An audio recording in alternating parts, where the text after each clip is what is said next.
संवाद, भारत की आंतरिक सुरक्षा पर अदृश्य हमले। प्रो अरण्य। बेटा, आज युद्ध सिर्फ सीमा पर नहीं लड़ा जा रहा। आज का दुश्मन डिजिटल है, छिपा हुआ है और हमारे ही समाज का उपयोग कर रहा है हमें कमजोर करने के लिए। रीमा। सर, क्या आप बता सकते हैं कि भारत की आंतरिक सुरक्षा को बाहरी देश कैसे नुकसान पहुंचा रहे हैं, वो भी बिना बंदूक चलाए? अरण्य मुस्कुराते हुए। बहुत अच्छा सवाल। इसे समझने के लिए एक छोटी कहानी सुनो। एक गांव था, शांत, आत्मनिर्भर। एक दिन गांव के कुएं में किसी ने जहर मिला दिया। बाहर से कोई हमला नहीं हुआ, लेकिन लोग बीमार पड़ने लगे, आपस में झगड़ने लगे। गांव कमजोर हो गया। अब बताओ, किसने हमला किया? अंकित। किसी ने सीधे हमला नहीं किया, लेकिन अंदर से बिगाड़ दिया गया। प्रणय।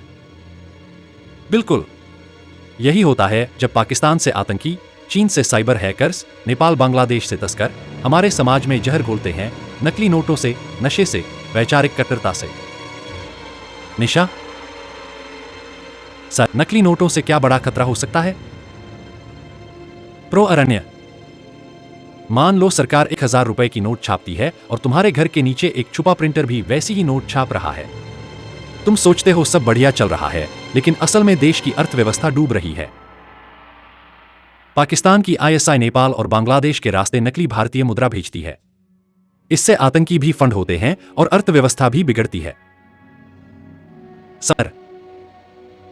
सर, साइबर अटैक क्या वाकई राष्ट्रीय सुरक्षा के लिए बड़ा खतरा है? प्रो अरण्य। बिल्कुल। 2020 में मुंबई में अचानक बिजली चली गई थी, जिससे अस्पतालों में अफरातफरी मच गई। बाद में पता चला कि यह चीन समर्थित हैकर ग्रुप की साजिश हो सकती है। अब कल्पना करो कि दुश्मन बिना गोली चलाए हमारी बिजली, बैंकिंग और रक्षा प्रणाली को बंद कर दे, कैसा लगेगा? रीमा। सर, नेपाल की खुली सीमा से क्या खतरा है? प्रणय।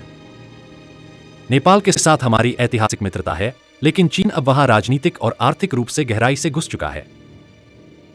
आईएसआई और अन्य तत्व नेपाल में आधार बनाकर भारत में नकली नोट, हथियार और उग्रवाद को हवा देते हैं।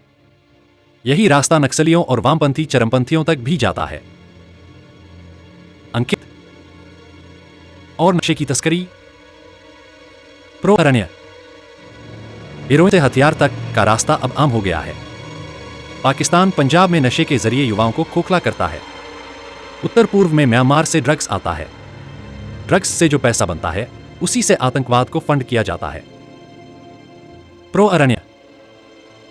बेटा, याद रखो, आज का युद्ध चुपचाप हो रहा है। न भी चलती है, न सेना दिखती है, लेकिन सोशल मीडिया से, विचारधारा से, साइबर से, नकली करेंसी से, नशे से और वोट बैंक से देश की जड़ें खोखली की जा रही हैं। इसलिए भारत को सिर्फ सैनिकों की नहीं, सजग नागरिकों की भी जरूरत है। हाइब्रिड युद्ध वह रणनीति है जिसमें पारंपरिक युद्ध, साइबर हमले, आर्थिक अस्थिरता, सूचना युद्ध और सामाजिक विद्वेष का सम्मिलन होता है। प्रयोग। रूस द्वारा यूक्रेन में, चीन द्वारा ताइवान व भारत के विरुद्ध, पाकिस्तान द्वारा कश्मीर में। भारत पर हाइब्रिड युद्ध की रणनीति से हमला होता है, हथियारों से नहीं, नकली नोट, डिजिटल युद्ध, विचारधारा, तस्करी और दुष्प्रचार से। आज के आतंकी संगठनों का कोई केंद्रीय मुख्यालय नहीं होता, बल्कि वे डिस्ट्रीब्यूटेड नेटवर्क की तरह चलते हैं, इंटरनेट, सोशल मीडिया, हवाला चैनल्स और सीमा पार संचार से। प्रौद्योगिकी। टेलीग्राम, सिग्नल जैसे एन्क्रिप्टेड ऐप, क्रिप्टोकरेंसी से फंडिंग, डार्क वेब पर हथियार और जानकारी की खरीद। ईस्ट और पाकिस्तान समर्थित आतंकी एक ही रणनीति अपनाते हैं, छोटे छोटे सेल बनाकर लोन वुल्फ हमले कराना। नकली नोट, FICN, हवाला चैनल्स और क्रिप्टो करेंसी का उपयोग कर आर्थिक प्रणाली को अस्थिर किया जाता है। यह भारत की मुद्रास्फीति, काले धन, आतंकवाद फंडिंग को बढ़ावा देता है। भारत ने फेमा, PMLA, डेमोनेटाइजेशन और डिजिटल फोरेंसिक्स जैसे उपाय अपनाए हैं। नक्सलवाद, धार्मिक कट्टरता, अलगाववाद, ये सीधे युद्ध से ज्यादा खतरनाक होते हैं क्योंकि ये समाज की आंतरिक एकता को भंग करते हैं।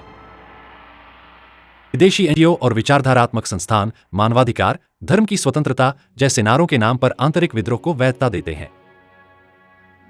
सोशल मीडिया मैनिपुलेशन के जरिए भावनात्मक उकसावे, अफवाहें और घृणा फैलाई जाती है। के पावर ग्रिड, रेलवे, बैंकिंग प्रणाली पर साइबर अटैक की कई घटनाएं सामने आई हैं। सोशल मीडिया के माध्यम से deep fake videos, disinformation campaigns चलाकर जनता को भ्रमित किया जाता है। भारत की प्रतिक्रिया। Certain, Indian computer emergency response team, NCCC, national cyber coordination centre, digital साक्षरता अभियान। भारत पाल सीमा खुली है, पर चीन वहां बुनियादी ढांचे, इंफ्रास्ट्रक्चर डिप्लोमेसी से प्रभाव बढ़ा रहा है।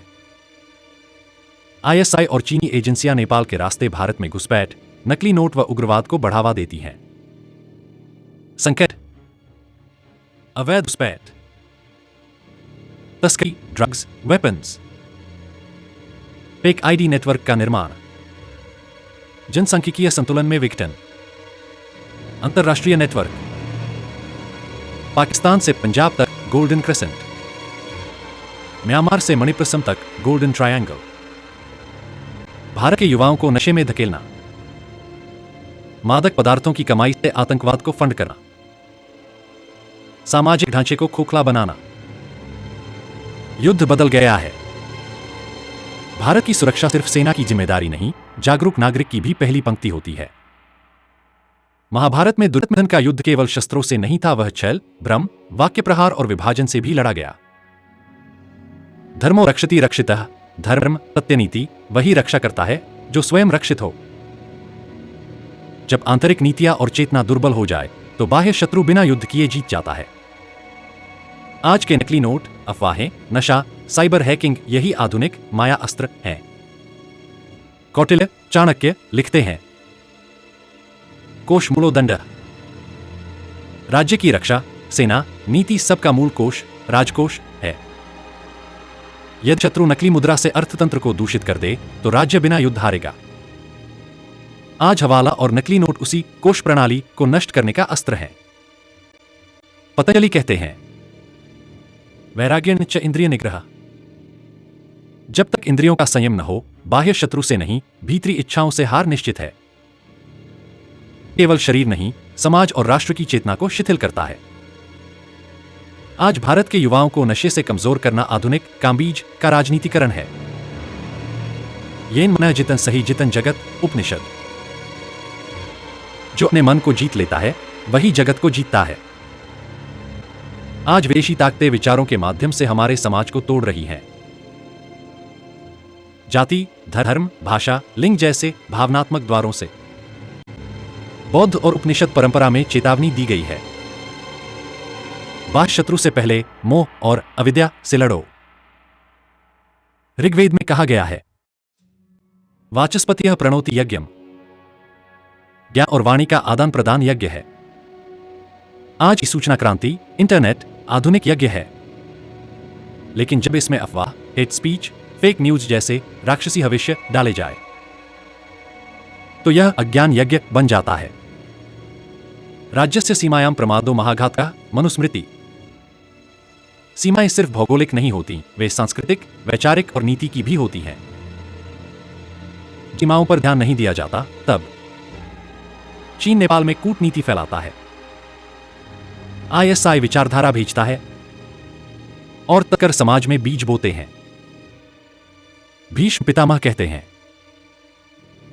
शक्ति यदि धर्म से विचलित हो तो वह राक्षसी हो जाती है। आज जिनके हाथ में बंदूक है वे खुद को जनता की आवाज कहते हैं। वह शक्ति संविधान या धर्म सम्मत नहीं, बल्कि हिंसक वैचारिक विघटन है। भारत की सीमा केवल भूगोल नहीं है, वह एक धर्म क्षेत्र भी है जहां न्याय, संस्कृति, शील और सहअस्तित्व की मर्यादा है। आधुनिक समानांतर। जब सीमा पर घुसपैठ होती है तो केवल सैनिक नहीं लड़ते, संस्कृति पर आक्रमण होता है। नेपाल की खुली सीमा से हो रही वैचारिक घुसपैठ मानसिक क्षेत्र का उल्लंघन है। सीमा, मर्यादा। मर्यादा टूटी, आत्मरक्षा कमजोर हुई। वेदों में माया उस शक्ति को कहते हैं जो असत्य को सत्य के रूप में प्रकट करती है। नकली मुद्रा और हवाला माया की आधुनिक मूर्तियां हैं। वे दिखती मुद्रा जैसी हैं पर अर्थव्यवस्था को खोखला करती हैं। प्रश्न, जो मूल्य का भ्रम देता है पर मूल्य नष्ट करता है, वह माया है या वित्तीय आतंकी? उत्तर दोनों। गुण के सिद्धांत में तमोगुण वह है जो आलस्य, मोह और अधोगति का कारण बनता है। मादक पदार्थ आधुनिक तमोगुण बीज हैं जो युवा चेतना को अंधकार में ढकेलते हैं। नशा इंद्रियों की भ्रांति, आत्मा से दूर हटने का मार्ग। उपनिषदों में अविद्या, असत्य ज्ञान को सबसे बड़ा शत्रु माना गया है। नक्सलवाद, धार्मिक कट्टरता, उग्रवाद आदि विचारधाराएं अविद्या के असुरों के समान हैं, जो सत्य के वस्त्र पहनकर समाज को भ्रमित करते हैं। नारायण उपनिषद, विद्या मृत्युम तीर्थवा अमृतम अश्नुते। अविद्या से मृत्यु पार होती है, परंतु विद्या से अमरत्व प्राप्त होता है। ऋग्वेद में वाक, स्पीच को ऋत, कॉस्मिक ऑर्डर से जोड़ा गया है। जब डिजिटल स्पेस में झूठ, नफरत, अफवाह और हेट स्पीच फैलती है, तो वाक्यज्ञ राक्षसी बलों के अधीन हो जाता है। फेक न्यूज अधर्म वाक यज्ञ का अपवित्र भविष्य। उपनिषदों में कहा गया है कि मानव का चित्त एक गुहा है जहां आत्मा वास करती है। जो शत्रु बाहर से नहीं आते बल्कि मन में बीज बोते हैं, वे ही सबसे खतरनाक हैं। नेपाल सीमा से नक्सली विचार, धर्मांतरण, अलगाववाद, यह सब मनोगुहा में घुसपैठ के प्रतीक हैं। योग सूत्र में विकृति उस स्थिति को कहते हैं जहां व्यक्ति स्वरूप से हटकर बाहरी प्रभावों के अधीन हो जाता है। आकर्षण प्लस भटकाव मन की विकृति, और यह विकृति शोषण का द्वार बन जाती है। आज डिजिटल माध्यमों से कट्टरपंथी विचारों को राष्ट्र विरोधी गौरव के रूप में बेचा जा रहा है। यह विकृति का योग है जो आत्मिक युद्ध का सबसे भयावह रूप है। यदि राष्ट्र एक यज्ञ है तो उसका रक्षक केवल सैनिक नहीं बल्कि प्रत्येक आत्मजागृत नागरिक है। आंतरिक सुरक्षा केवल सैन्य या पुलिस नहीं, चेतना, मन और मर्यादा की रक्षा है। नीतिगत दृष्टि। इंटरनल सिक्योरिटी पॉलिसी में मानसिक सुरक्षा, माइंड सिक्योरिटी का अलग प्रकोष्ठ हो। फेक न्यूज, हेट स्पीच, वैचारिक कट्टरता जैसे विषयों के लिए स्कूलों और कॉलेजों में सांस्कृतिक चेतना शिक्षा का समावेश। वित्तीय धोखा केवल अर्थनीति का मामला नहीं, यह राजधर्म का अपमान है। नीतिगत दृष्टि। धन शुद्धि और संकल्प सप्ताह की कल्पना, जहां नागरिक नकली आर्थिक प्रवाह को पहचानने का प्रशिक्षण ले। चाणक्य कोषन्याय नीति आधारित डिजिटल कोष अनुशासन। हर डिजिटल उपयोगकर्ता एक याज्ञिक है जिसे वाक का आदर करना चाहिए। नीतिगत दृष्टि। डिजिटल साक्षरता को वाणी धर्म की संज्ञा दी जाए, सत्य, विवेक और सहअस्तित्व की दृष्टि से। स्कूलों में वेदों से वैकल्पिक मीडिया तक की वाणी यात्रा कार्यशाला। नशा नियंत्रण सिर्फ कानून नहीं, यह विवेक रक्षा का आध्यात्मिक अभियान होना चाहिए। नीतिगत दृष्टि। इंद्रिय जागरण दिवस, योग, ध्यान, आत्मचर्चा से युवाओं को जोड़ने के लिए। नशा मुक्ति को तामस शुद्धि योजना से जोड़े। कट्टर विचारधारा को केवल शक्ति से नहीं, प्रज्ञाग्नि से जलाना होगा। नीतिगत दृष्टि। शास्त्र चिंतन केंद्र, जहां युवा वैचारिक हमलों पर उपनिषद, गीता और संविधान के संयुक्त उत्तर खोजें। नक्सल प्रभावित क्षेत्रों में ज्ञानयज्ञ शिविर, लोकल भाषा में चेतनात्मक संवाद।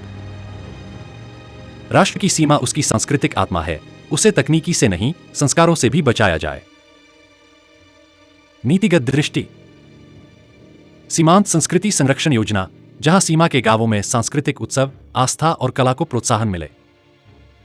सीमा रक्षक बलों को संस्कृत नीति संवाद में प्रशिक्षित किया जाए ताकि उनका संबंध वहां की आत्मा से जुड़ सके।